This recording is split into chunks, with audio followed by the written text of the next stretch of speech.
At first, I assumed it was simply village life. Then I noticed something odd. Every house had small paper charms attached above the front door. Some were old and faded, while others looked freshly replaced.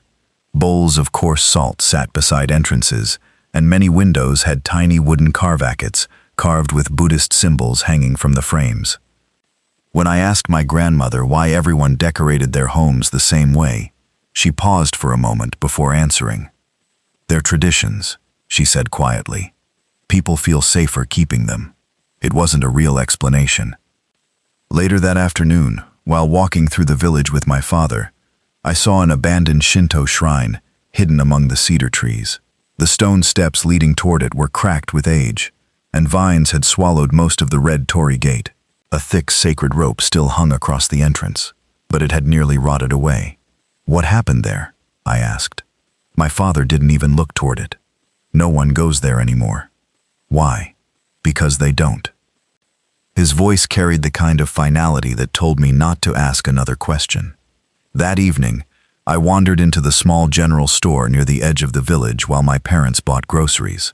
An elderly shopkeeper smiled as I looked around the dusty shelves. Then he noticed the address written on the bag my grandmother had given me. "You belong to the Mori family?" he asked. I nodded. His smile disappeared. For several long seconds, he simply stared at me. Finally, he reached beneath the counter, took out a small paper charm, and quietly slipped it into my hand. "Keep this with you," he whispered. "What is it for?" He glanced nervously toward the window before lowering his voice even further. "Sometimes, very tall people walk these roads after sunset." Before I could ask what he meant, my father called my name from outside. When I turned back, the old man had already returned to arranging items on the shelves, pretending our conversation had never happened. I slipped the paper charm into my pocket and followed my parents home. I had no idea that nearly everyone in the village already knew something I didn't. They weren't afraid of the night itself. They were afraid of what sometimes walked through it. My father sat motionless at the kitchen table, his eyes fixed on the wooden floor. For several moments, no one spoke. It was as though the room itself had become too heavy for words. Finally, he took a slow breath. "I've spent more than 20 years pretending this never happened," he said quietly. "But if she's chosen Daichi, he deserves to know." My grandmother lowered her head. My mother remained silent. "I had an older brother," my father continued. "His name was Kenta." His voice softened as he spoke the name. "He was only a year older than me, but he acted like he was 10 years older. He was the brave one. If I climbed a tree, he climbed higher. If I was afraid of the forest, he'd laugh and walk straight into it. Everyone in the village loved him." A faint smile crossed my father's face before disappearing again. It happened during summer vacation. We had been catching beetles near the old cedar grove after school. By the time we started walking home, the sun was already beginning to set. He paused. The entire village was unusually quiet. Even the cicadas had stopped. My grandmother slowly closed her eyes. We were crossing an abandoned field when someone called our names. "Daisuke." "Kenta." It sounded exactly like our mother. My father looked toward the hallway as though he could still hear it. "She told us to come help her." She sounded worried, almost frightened, so we ran toward the voice. His hands began trembling, but something wasn't right. The voice kept moving. No matter how fast we ran, it always seemed farther away. It kept calling us deeper into the field. "Daisuke." "Kenta." I wanted to stop. I remember grabbing my brother's sleeve and telling him we should go home. But Kenta laughed. He told me Mom was probably looking for us. My father's breathing became uneven. Then, we heard it. He looked directly at me. "Po." The room fell silent. Just one sound. Deep. Slow. Nothing like a human voice. Kenta stopped smiling. Both of us turned toward the trees. Standing between the cedars was a woman dressed entirely in white. She wore a wide-brimmed hat that hid most of her face. At first, I thought she was standing on a rock. Then she stepped forward. She didn't become shorter. She became taller. She just kept unfolding. By the time she reached the edge of the field, her head was far above the trees around her. I'd never seen anything so impossible. Kenta whispered, "Run." I turned and started running.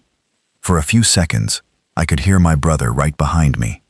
Then, his footsteps stopped. I looked back. He was standing completely still. The woman had spoken again, but this time, she sounded exactly like our mother. "Kenta." She held out one pale hand. My brother slowly walked toward her. I screamed for him. I grabbed his arm. He shoved me away. His eyes looked empty, almost as if he were sleepwalking. I fell to the ground. When I looked up again, the woman and my brother were gone. Just gone. The field was empty. I ran all the way home, crying so hard I could barely breathe. The entire village searched until sunrise. Hundreds of people combed the forests, the fields, the riverbanks, and every abandoned building for miles. They never found Kenta, only his school bag. It was hanging from the branch of a cedar tree, nearly 12 feet above the ground. No ladder, no footprints, no explanation. The police called it a disappearance. The newspapers blamed a kidnapper, but no kidnapper could place a school bag that high. The villagers already knew the truth. Hachishakusama had chosen another child. My father wiped a tear from his face before looking at me. "That's why I never brought you here. I thought leaving the village meant leaving her behind." His voice broke. I was wrong.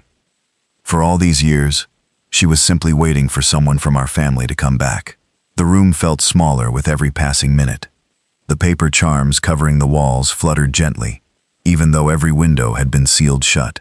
The scent of incense grew thicker, mixing with the faint smell of old wood, until it became difficult to breathe. Outside, the priest's chanting echoed through the house in a slow, steady rhythm. For a while, I convinced myself everything would be fine. The adults were outside. The room was protected. Morning would come. Then the chanting stopped. Not gradually. Instantly. The silence that followed was worse than any sound.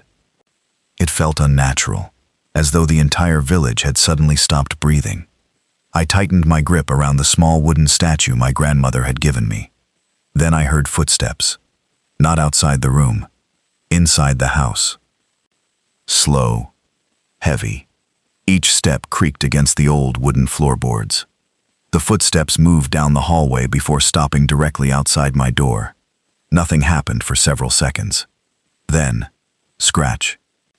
Something slowly dragged across the wood. It wasn't knocking. It sounded as if long fingernails were gently tracing circles across the door. I backed farther into the corner. The scratching continued for nearly a minute before suddenly stopping. Relief washed over me, until I heard another sound. A child's laughter. Soft, playful, coming from beneath the floor. It moved underneath me like someone crawling through the house. One moment it was beneath the table. The next it was beneath my feet. Then directly under the center of the room. The laughter stopped. 3 small knocks answered from below. Tap, tap, tap. My heart pounded so loudly I could barely hear anything else. Then my grandmother's voice spoke from outside the door. "Daichi, don't be frightened." Her voice sounded calm, gentle.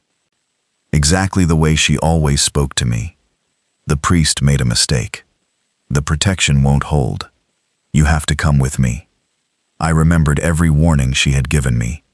Do not answer. Do not open the door. No matter what you hear.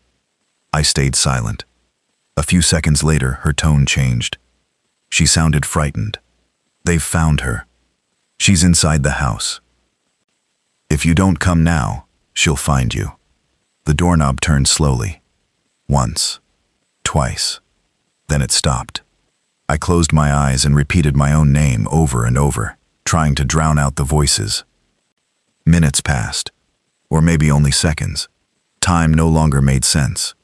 Suddenly, the smell of incense disappeared. Instead, I smelled fresh flowers, cherry blossoms. I opened my eyes. The room looked different. Bright sunlight streamed through the cracks in the boards. The paper charms were gone. The candles had disappeared. For one terrifying moment, I thought it was morning. Then I noticed something impossible. The shadows inside the room pointed in different directions. Some stretched toward the window, others toward the door. One shadow climbed across the ceiling. I realized the sunlight wasn't real. Neither was the room. Something was trying to make me believe the night had ended. A familiar voice laughed softly behind me. "See?" My mother's voice. "We made it. Open the door." I refused to turn around. The laughter stopped. Then the room grew cold. So cold that I could see my breath. The wooden floor began creaking beneath me. Not from footsteps, from weight. Something enormous had entered the room without opening the door. The ceiling groaned. The candles flickered wildly. Slowly, a shadow stretched across the wall beside me. It was impossibly tall. Long arms, an unnaturally thin body, the brim of a wide hat. The shadow shouldn't have existed. Nothing inside the room was casting it. I kept my eyes fixed on the floor. The priest had warned me never to acknowledge her if she somehow crossed the barrier. The shadow moved closer, closer, until it stopped directly behind me. I felt cold air against the back of my neck. Then a whisper, so close it was almost inside my ear. "You're doing very well." It wasn't my mother's voice, or my grandmother's, or even my own. It sounded like dozens of children speaking together, each voice layered over another. Some crying, some laughing, some begging for help. "You've stayed awake. So brave." But everyone falls asleep eventually. The whisper dissolved into the familiar sound. Po, po, po. This time, it wasn't coming from outside the house. It came from directly behind me. I squeezed my eyes shut and held the wooden statue so tightly that my fingers began to bleed. I didn't know how much longer I could endure the night, but I knew one thing with absolute certainty. She wasn't trying to break into the room anymore. She was already inside it. The priest flung the door open, and for the first time that night, I stepped outside the protection room. The house was in chaos. Several paper charms had burned to ash. Bowls of salt had cracked down the middle as if something had struck them from within. One of the wooden support beams had split open, and icy wind rushed through the hallway even though every door and window remained shut. "The barrier is collapsing," the priest shouted. "We have only a few minutes."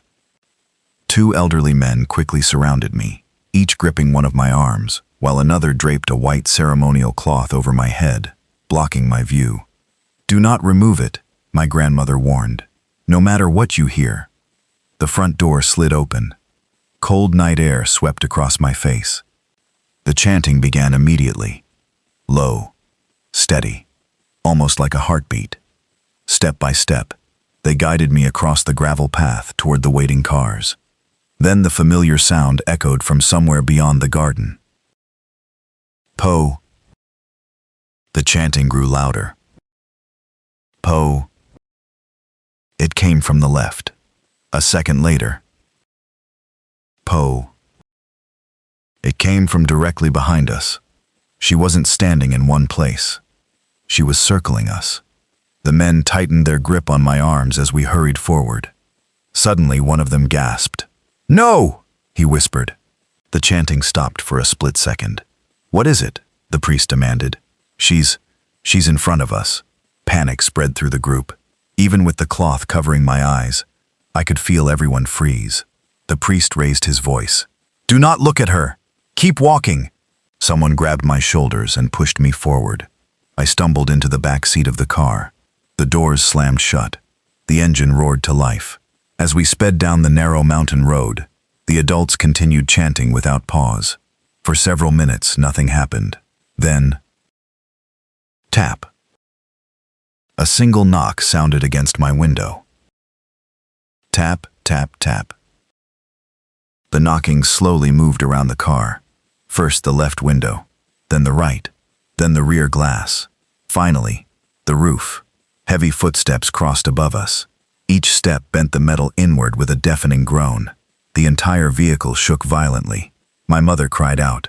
My father wrapped both arms around me, forcing my head down.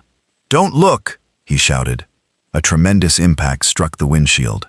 Glass exploded across the dashboard. Through a tiny gap beneath the cloth, I caught the faint outline of an impossibly tall figure leaning over the hood. One pale hand gripped the edge of the car. The other reached toward the windshield. She was smiling.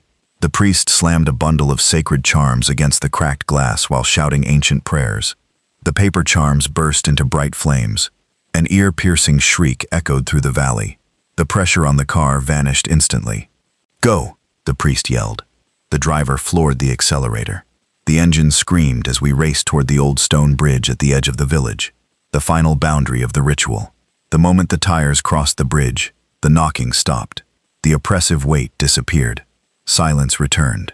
As dawn's first light spread across the mountains, my father slowly lifted the cloth from my eyes.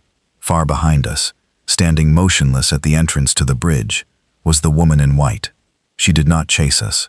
She simply smiled, raised one impossibly long hand, and softly whispered one last time. "Po, po, po." For years, I convinced myself it was finally over.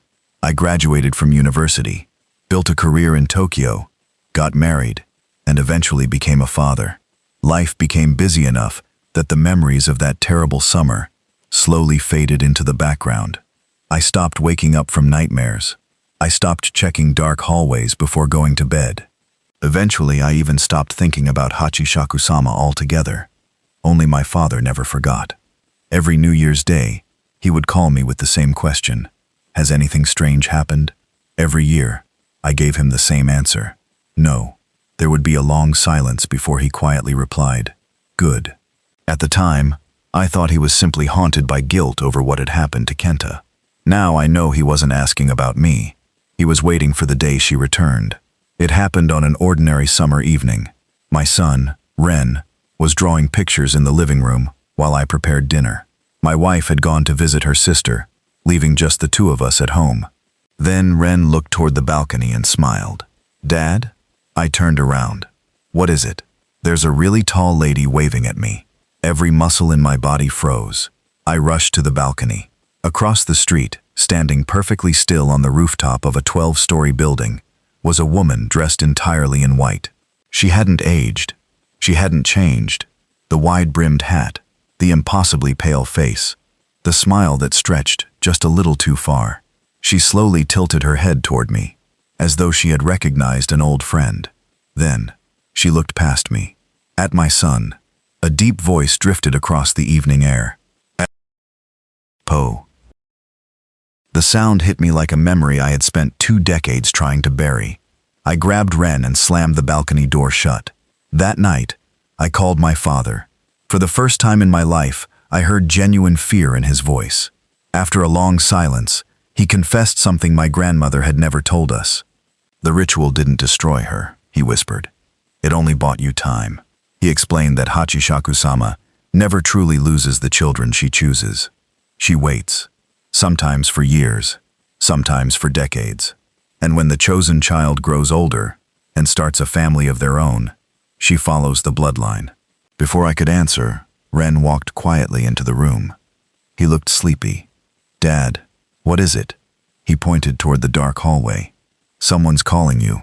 A familiar voice echoed softly through the apartment. Dai, my childhood nickname. No one had called me that since my grandmother died. 3 gentle knocks followed. Tap. Tap. Tap. I turned slowly toward Ren's bedroom. The closet door creaked open by itself. From the darkness, a wide white hat slowly emerged. Then an impossibly tall figure unfolded into the room, bending beneath the ceiling with an unnatural smile. She looked directly at me, as if no time had passed at all. Then hundreds of children's voices whispered together in perfect unison. "Why did you make me wait?" And in that moment, I realized something far more terrifying than any ghost story.